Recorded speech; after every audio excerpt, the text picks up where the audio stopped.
Ibinasura ng House Justice Committee ang mga impeachment complaint laban kay Pangulong Bongbong Marcos. Yes, Jiggy, sa botong 42 na pabor, isa nga yung tutol at isa yung nag-abstain, idineklara nga insufficient in substance yung unang reklamong impeachment laban kay Pangulong Bongbong Marcos. Yan po yung tinalakay kahapon na reklamo ni Attorney Andre De Jesus at Pusong Pinoy Party List Representative Jet Nisay. Samantala, yung madugong pinagdebatihan ngayong araw ay yung reklamo ng Grupong Bayan at Makabayan Bloc. Natalo yung mosyong ideklara itong sufficient in substance sa botong 7 na pabor at 39 na tutol. Dismayado yung Grupong Makabayan Bloc sa kinalabasan nga ng botohan. Tila nag-abogado umano para sa Pangulo yung mga kapwa nila kongresista. Narito ang pahayag ni ACT Teachers Party List Representative Antonio Tinio.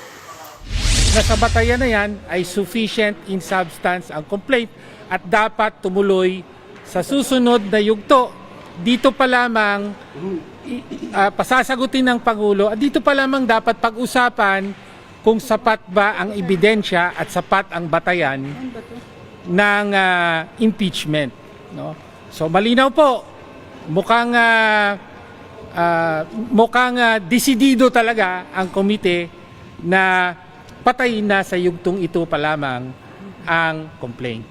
Pinagbigay alam na nga kay Pangulong Bongbong Marcos yung naging resulta nitong botohan tungkol doon sa kung sufficient nga ba in substance etong dalawang impeachment cases na isinampa laban kay Pangulong Bongbong Marcos. Ang sabi ni Palace Press Officer Undersecretary Claire Castro, natuwa ang Pangulo dahil sa development na ito at sa naging boto ng mga mababatas dito sa impeachment complaint laban sa kanya.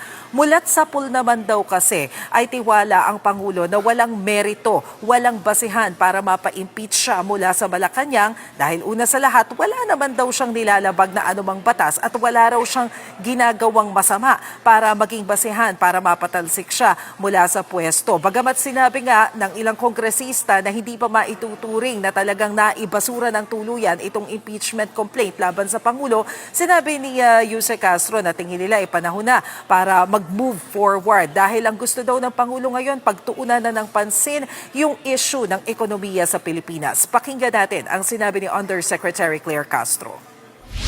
So maraming salamat po dyan at sa ngayon po, tutok po ang Pangulo sa pag-angat ng ekonomiya ng bansa. Kaya sabi po niya, let's move forward.